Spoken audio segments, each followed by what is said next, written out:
নমস্কার, তোমাদের সবাইকে সানাস স্মাইল এডুকেশন সেন্টারে স্বাগত জানিয়ে আজকের ক্লাসটি শুরু করছি। আজকে তোমাদের সঙ্গে আলোচনা করব তোমরা যারা নবম শ্রেণীর ফার্স্ট ইউনিট টেস্ট পরীক্ষা দেবে 2026 সালে তোমাদের জন্য রায় ও মার্টিন প্রশ্ন বিচিত্রা থেকে আজকে সমাধান করব নবম শ্রেণীর ভূগোল বিষয়ে মধ্যশিক্ষা পর্ষদ প্রদত্ত নমুনা প্রশ্নপত্র যে সেটটি দেওয়া আছে তার সমস্ত প্রশ্নের উত্তর সমাধান করে দেখাবো। চলো দেরি না করে মূল বিষয়ে যাওয়া যাক। দেখো, প্রথমে আছে বিভাগ কয়ে কি আছে, একে বিকল্পগুলি থেকে ঠিক উত্তর নির্বাচন করে লেখো। দেখো, প্রথম প্রশ্ন আছে একে উত্তর মেরুতে রাতের বেলায় মেরু নক্ষত্র বা ধ্রুবতারাকে যে কোণে অবস্থান করতে দেখা যায় তা হলো সঠিক উত্তর হবে অপশান বি 90 ডিগ্রি। দুই আছে একটি বহিস্থ গ্রহের উদাহরণ হলো, উত্তরটা লিখবে বৃহস্পতি অপশান এ। তিনে দেখো ঠিক জোড়াটি নির্বাচন করো, উত্তরটা হবে অপশান এ। তারপরে দেখো চার দিকে কি আছে, আবর্তন গতির ফলাফল হলো সঠিক উত্তর হবে অপশান সি দিন রাত্রির সংগঠন। পরবর্তী দেখো পাঁচের মানবিক সম্পদের উদাহরণ হলো, উত্তরটা লিখবে অপশান বি শ্রমিক। ছয় দেখো যে শ্রেণীর কয়লার দহনের প্রাপ্ত ধোঁয়ার পরিমাণ কম তা হলো, উত্তরটা লিখবে অ্যান্থ্রাসাইট অপশান ডি। তারপরে দেখো সাথে কি আছে, খনিজ তেল পাওয়া যায় প্রধানত, উত্তরটা লিখবে পারলিক শিলায় অপশান বি। তারপরে দেখো বিভাগ ক্ষয়ে কি আছে, নিচের প্রশ্নগুলো ঠিক বা ভুল, এক দিকের উত্তরটা হবে ঠিক, দুইয়ের উত্তরটা হবে ভুল। তারপরে দেখো শূন্যস্থান পূরণ আছে কি আছে, একদিকে পৃথিবীর নিরক্ষীয় ব্যাস ও মেরু ব্যাসের মধ্যে ব্যবধান প্রায় 43 কিমি। পরবর্তী দেখো দুই দাগের পৃথিবীর আলোকিত ও অন্ধকার অংশের বৃত্তাকার সীমারেখা ছায়াবৃত্ত নামে পরিচিত। পরবর্তী দেখো কয় স্তম্ভের সঙ্গে ক্ষয় স্তম্ভ মেলাও। একেরটা হবে সি, দুয়েরটা হবে সম্পদ হবে অভাব মোচনের ক্ষমতা, তিনে আছে প্রবহমান সম্পদ হবে বি সৌরশক্তি। পরবর্তী দেখো কি আছে, একটি বাক্যে উত্তর দাও, অধিবর্ষের বছরটিতে মোট দিনের সংখ্যা কত হয়, উত্তরটা লিখবে 366 দিন। পরবর্তী দেখো বিভাগ গয়ে কি আছে, প্রশ্ন মান হচ্ছে 2, পৃথিবীর গোলাকার আকৃতি একটি প্রমাণ দাও, উত্তরটি দেখো, তোমরা উত্তরটি এটা পরে লিখবে। হ্যাঁ, পরবর্তী দেখো কি আছে, অথবা দিয়ে জিপিএস এর দুটি ব্যবহার লেখো। দেখো জিপিএস এর এখানে বেশ কিছু ব্যবহার দেওয়া আছে, তোমরা এখান থেকে পড়ে নিয়ে লিখবে। পরবর্তী দেখো দুই দাগে 23শে সেপ্টেম্বর ও 22শে ডিসেম্বর তারিখে সূর্য কোথায় কোথায় লম্বভাবে কিরণ দেয়, উত্তরটা হবে 23শে সেপ্টেম্বর হবে নিরক্ষরেখায় আর 22শে ডিসেম্বর হবে মকরক্রান্তি রেখায়। তার পরবর্তী অথবা দিয়ে আছে রবি মার্ক কি, উত্তরটি দেখো, দেখো উত্তর রবি মার্ক কি, দেখে নাও প্রশ্ন উত্তরটি।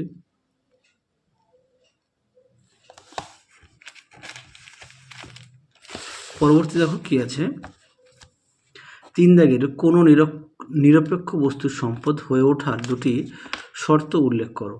দেখো প্রশ্ন উত্তরটি,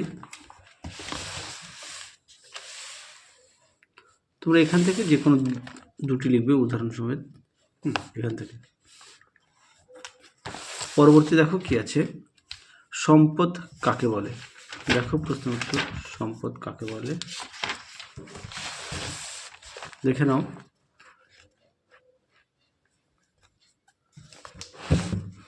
দেখে নাও, তোমরা এখান থেকে এই অবধি লিখবে সম্পদ। হ্যাঁ, আর অবশ্যই প্রতিটা বিষয়ে পাঠ্য বই খুঁটিয়ে পড়বে।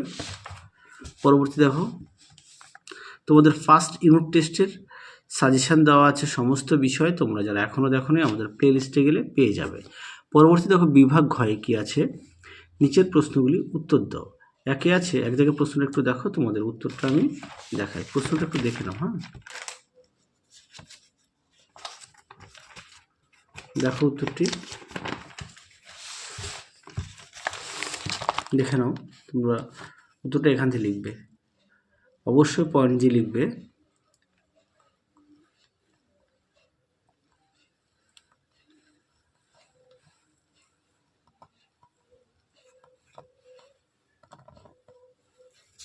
এই পর্যন্ত লিখবে। পরবর্তী দেখো কি আছে, অথবা দিয়ে শুক্র ও মঙ্গল গ্রহের প্রাকৃতিক পরিবেশ বর্ণনা দাও। দেখো প্রশ্ন উত্তর, দেখে নাও শুক্র আর মঙ্গল। হ্যাঁ, এখান থেকে তোমরা পড়ে নিয়ে লিখবে, আর অবশ্যই পয়েন্টগুলোর সঙ্গে দেবে। দেখে নাও, অবশ্যই পয়েন্টগুলো উল্লেখ করবে।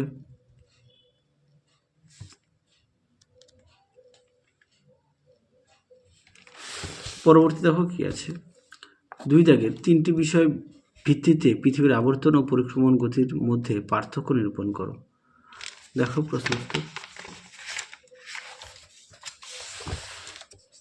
দেখো প্রশ্ন উত্তরটি সুন্দর করে দেওয়া আছে, তোমরা অবশ্যই পড়ে নিয়ে লিখবে। পরবর্তী দেখো কি আছে, অথবা দিয়ে চিত্রসহ অপসূর অবস্থান ও অনুসূর অবস্থান কিভাবে আসে তা ব্যাখ্যা করো। দেখো প্রশ্ন উত্তর,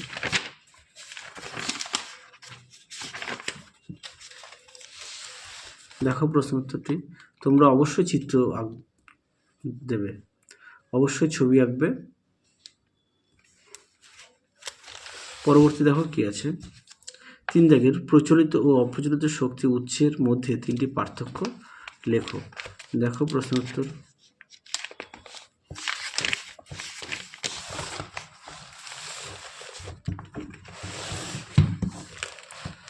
দেখে নাও প্রশ্ন উত্তর।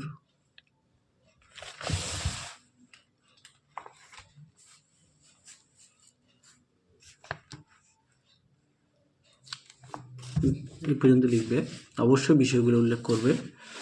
পরবর্তী দেখো কি আছে, ভারতের পশ্চিম অঞ্চলে খনিজ তৈলের বন্টন উল্লেখ করো। দেখো উত্তর, দেখে নাও প্রশ্নটি। হ্যাঁ, দেখে নাও, এখানে রাজ্যভিত্তিক কয়লার বন্টন দেখো সুন্দর করে রাজ্য দেওয়া আছে, মোট কয়লার সঞ্চয়, কয়লা ক্ষেত্রের ধরন, তারপরে দেখে নাও। এই পর্যন্ত পড়ে নিয়ে লিখবে। পরবর্তী প্রশ্ন দেখো কি আছে, এবার আমরা দেখব বিভাগ উময়ের, যা প্রশ্ন মান হচ্ছে 5। একে আছে, এক জায়গায় প্রশ্নটা একটু তোমরা দেখে নাও, আমি উত্তরটা তোমাদের দেখাই। দেখো প্রশ্ন উত্তরটি, দেখে নাও। তোমরা অবশ্যই পাঠ্য বই খুঁটিয়ে পড়বে, সমস্ত বিষয়ে পাঠ্য বই অবশ্যই গুরুত্ব দেবে।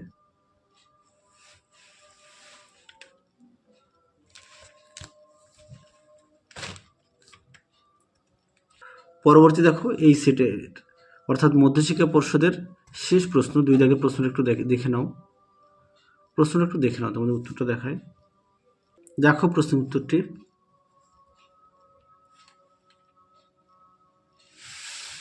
দেখে নাও প্রশ্ন উত্তরের বাকি অংশটুকু, অবশ্যই তোমরা পয়েন্ট দিয়ে লিখবে। দেখে নাও,